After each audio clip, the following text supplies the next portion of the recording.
Depuis toujours, je suis l'objet de désir des Montréalais. Nos natures, la mienne et la leur, sont dépendantes. Pendant plusieurs années, nous avons, eux et moi, obéi à une routine et un équilibre. Et puis, du jour au lendemain, les choses ont changé.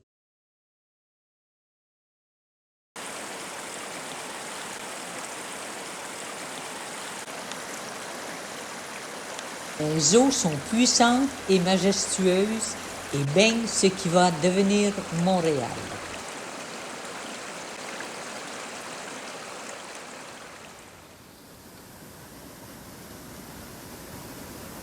Faible profondeur de mes chenaux, sinueux récifs, au fond et courant, je suis l'apanage du Saint-Laurent. Brume, hiver et glace, on me considère comme dangereuse et indomptable.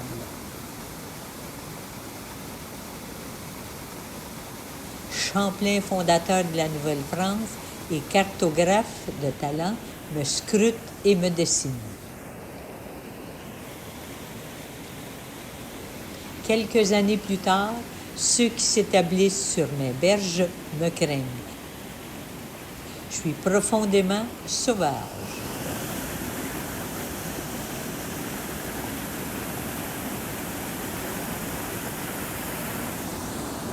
Tandis que le trafic augmente et que les navires grossissent, je ne change pas. Mes obstacles naturels sont toujours là. Partout dans le monde, on envie la puissance de mon débit. Plus tard, on fera l'erreur de vouloir maîtriser ma puissance.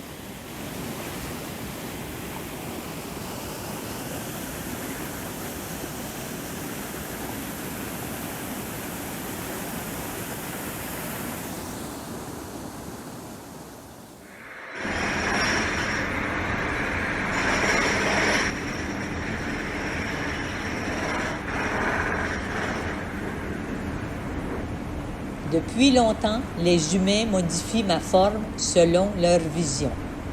L'urbanisation, par exemple, m'a complètement défiguré. Du jour au lendemain, on insère en moi des ponts, des tunnels, des métros. Mon existence permet l'expansion du commerce de la ville. Montréal se lie à ses rives, aux autres villes et au reste du monde.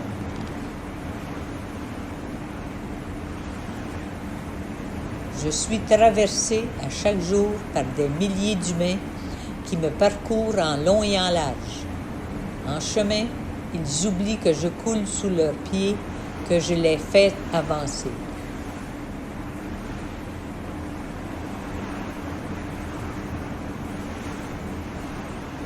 Saviez-vous que jadis, je régnais en maître sauvage, transperçant de long en large Montréal? Que mes ruisseaux se comptaient par vingtaines.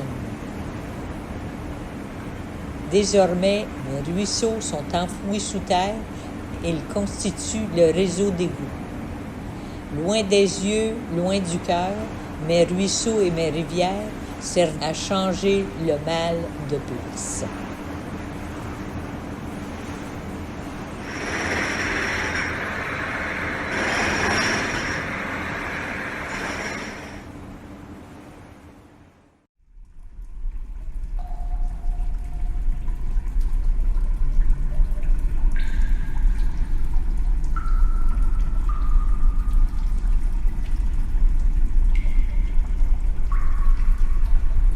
« 1880. Les épidémies ravagent la ville.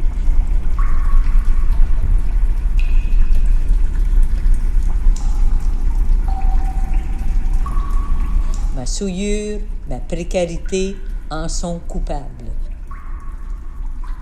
Je suis tenu de nettoyer la ville de ces infections. Puisé du Saint-Laurent, je coule sous l'aqueduc, me faufile dans le canal pour enfin m'épurer dans des centrales. Mes trajectoires se multiplient, je traverse les conduits et infiltre les demeures.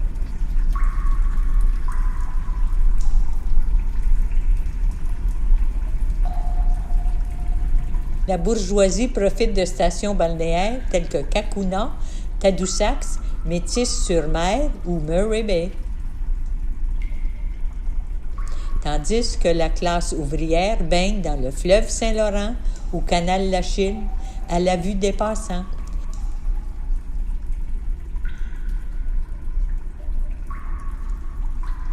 Traités de nudistes, d'indécents, les plaintes s'élèvent à leur égard.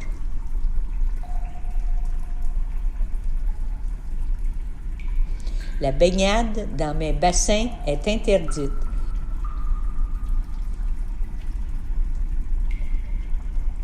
Je me fais de plus en plus polluer. Je perds mon image de propreté et je suis délaissé.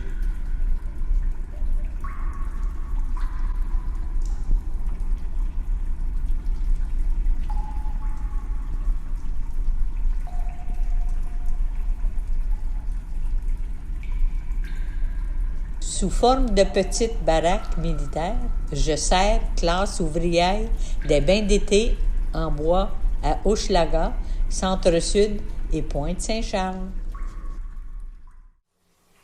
La construction de bains fermés arrive par vagues. Avant la guerre et pendant la Grande Dépression, s'édifient les bains Gallery, Hochelaga, Émard, Maisonneuve et 18 autres.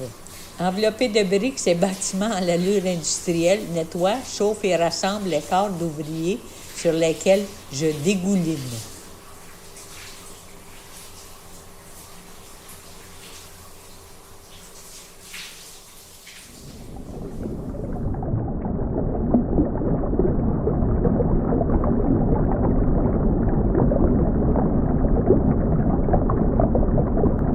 Les conditions de vie changent, les baignades aussi.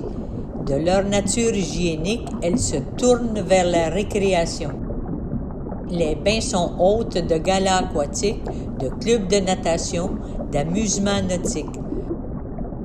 Le désir de plonger sous un éclat de rire, d'être arrosé d'applaudissements populaires, ravive les bains publics.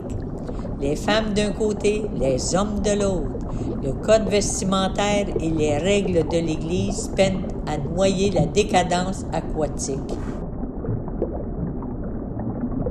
Plus les étés se déroulent, plus le courage monte et plus on se jette à l'eau. Mes rives sont de plus en plus fréquentées. Elles sont transformées en une cinquantaine de plages.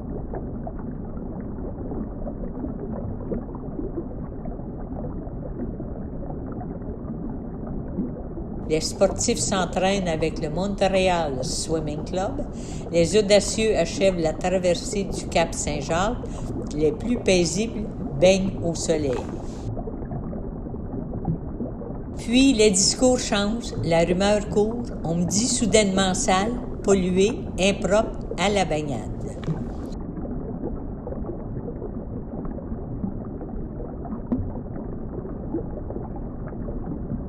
Les citadins préfèrent les eaux filtrées du natatorium de Verdun, la piscine du parc Jean-Drapeau, la plage Jean-Doré, les piscines de l'île Sainte-Hélène, tous symboles du jeune été montréalais.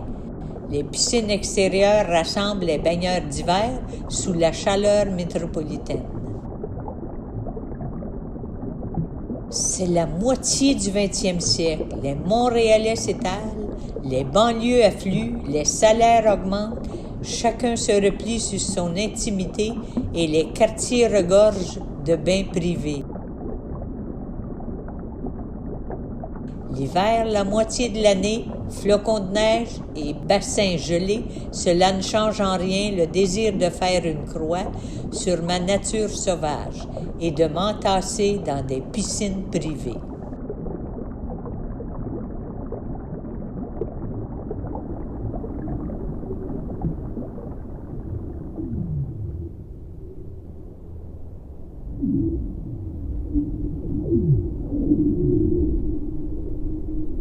Au début du 20e siècle, la ville de Montréal me façonne un parcours. Désormais, après m'être incrusté dans le corps des Montréalais, je me déverse sans retenue dans le fleuve.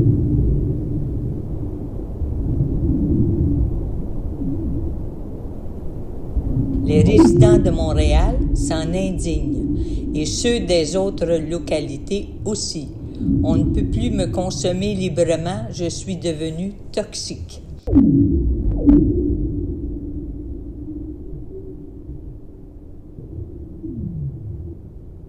Dans les mêmes années, Montréal voit grand grâce à un réseau public d'approvisionnement.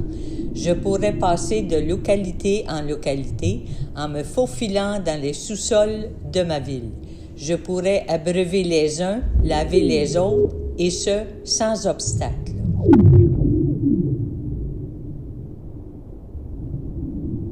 Les Montréalais réagissent.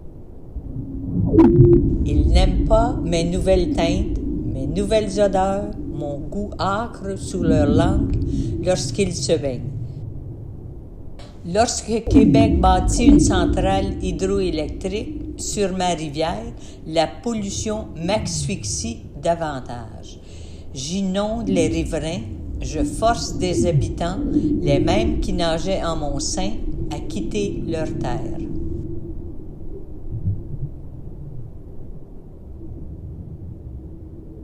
Pétition après pétition, les Montréalais me montrent qu'ils tiennent à moi et qu'ils sont nostalgiques du temps où je n'étais pas malade.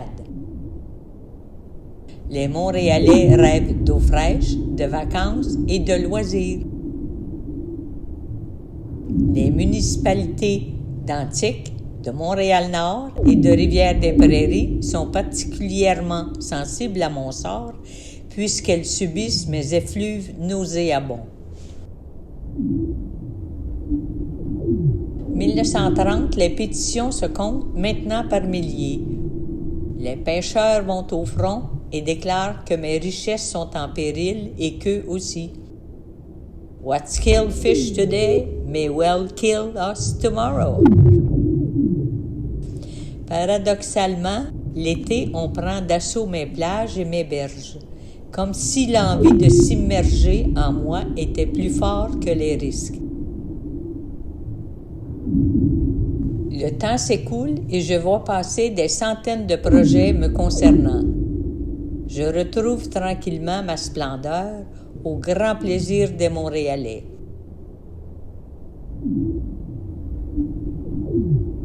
Montréal, grâce aux liens retrouvés entre les citoyens et moi, acquiert l'image d'une ville riveraine et récréative.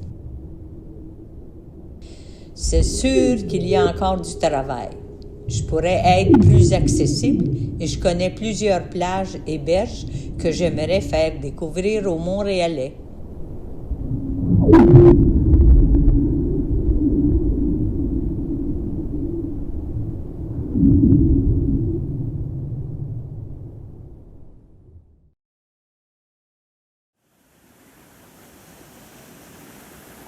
Et le fleuve, le vieux fleuve, le fleuve immense, dont les souffles n'ont pas cessé d'être vivants, magnifique de calme et d'orgueil, recommence sa marche vers l'aurore et les soleils levants.